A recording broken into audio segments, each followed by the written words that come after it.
All right, guys, get your hands up. It is time for the check-in. Hands up. The check-in presented by Allstate.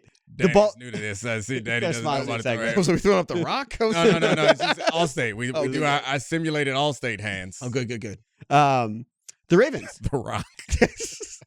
The Baltimore Ravens beat the Commanders by a touchdown today in a game that sort of went exactly the way we thought it would, with the Commanders not being able to stop the Ravens' offense and Jaden Daniels having some flashes of being excellent. But one of the things I felt watching this game, it is so easy for the Ravens to move the ball. They have so many options on offense. Lamar is playing some of the best football of his entire career, and this is someone who's been a 2-time MVP. Are we sure the Ravens aren't the best offense in the NFL and aren't significantly better than in years past when they've been the 1 seed and they've had this revolutionary offense? Their defense is decidedly worse. Yeah.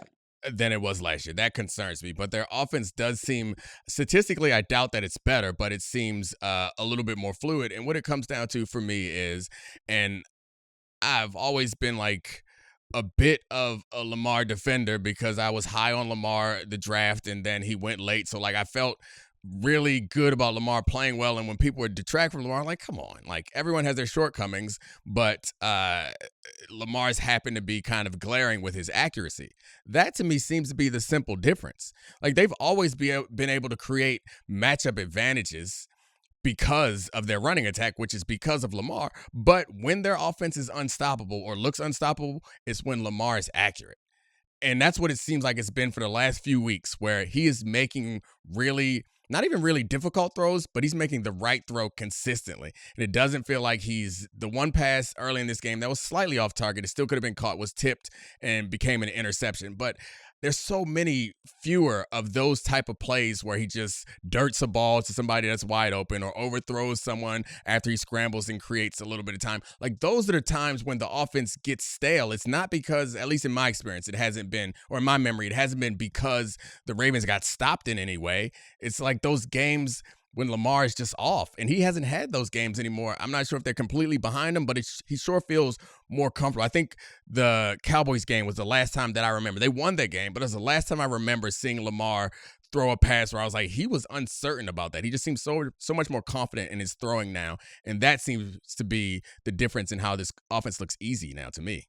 Yeah, I think easy is a really good word for it. I mean, I think that Lamar has, he's in the Mahomes territory now where he's made the exceptional and outlandish so routine that we don't even take note of it anymore. But it actually, the real noteworthy part might be the routine. He makes the routine all the time. Yeah. And that really is what really raises your game, when you can have it, get you a man who can do both, right? He can just he can beat 5 defenders on one play if he wants, but he also is making the right decision every time.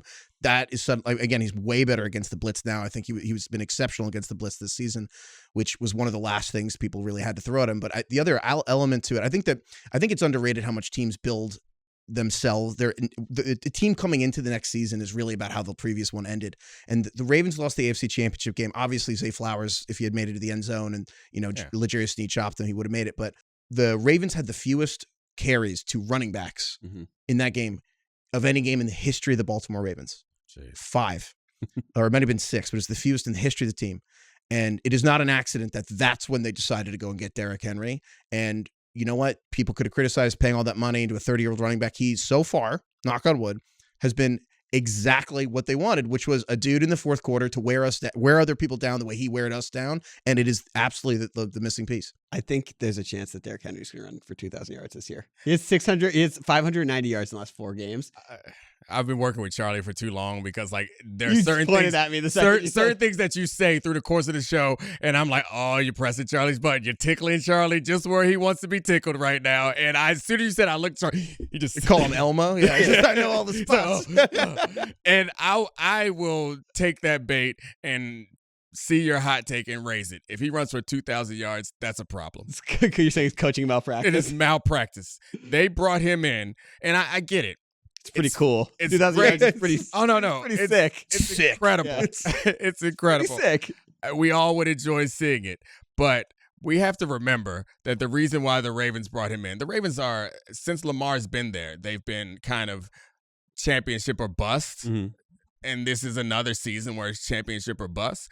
If for whatever reason Derrick Henry is beat up or worn down come January and February because they're trying to get 2,000 yards or they're handing him the ball every play. Like, I get that he seems indestructible, but that is when they have the weapons that they have. That's the dangerous trap that they could fall into. And so it's kind of you're damned if you do, you're damned if you don't, because it is so clear, to your point, that their identity, if you could pick a player right now to be like, this is this team's identity, it would kind of be Derrick Henry. While Lamar is obviously the best player, but the identity right now, especially on offense, feels like Derrick Henry. So deciding to like load manage him, I get how difficult that has to be, but I don't think in their office this offseason that Eric DeCosta was like, man, we got to get Derrick Henry so we can be first place in the AFC, so we can win our division. We got to get Derrick Henry. So when we are playing the Chiefs or the Bills or whomever else, they can load the box on us and we will say, we don't give a and hand it to Derrick and go ahead and get 5. Get 5 yards of pop with the box loaded. You need 5 yards of in a cloud of dust. Someone to put Chris Jones on his That's like, it's really what it is. I think their identity is Lamar sticking the ball in Derrick Henry's gut. Yeah, right there. And they're just reading, there. And they're just like, like, right there. Pick. Thunder, lightning. And that's really what's so fun about this in a nutshell. It's like there's been thunder, lightning backfields, but they're like, actually, they're together. It's thunderclap. I also don't think Eric DeCosta thought that getting 30-year-old Derrick Henry, he'd be averaging 6 yards a carry. I know. I think no one thought that. I think that, and we see averaging. Yeah, it's 5.9, but it's incredible. That is insane. Wasn't it? I feel like early in this season, people complained about Derrick Henry not getting the ball enough, right?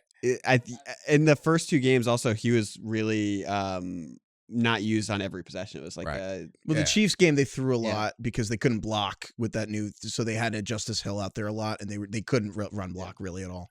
And it's just because I do think that was what they were thinking was we're going to keep Derrick Henry around, but we don't want to put too much wear and tear on him. But then they started handing him the ball. It was like, this toy is really fun. And they were rotating their line. They were rotating right tackle and stuff, and I think they found it now. Great.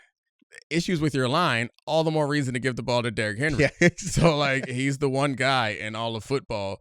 I don't know. He does it differently than Barry Sanders, but that's the last time I remember thinking, like, it don't matter. I guess Adrian Peterson is another guy where it's like, hey, you guys up front, do something. We're going to get this guy the ball. It's going to work.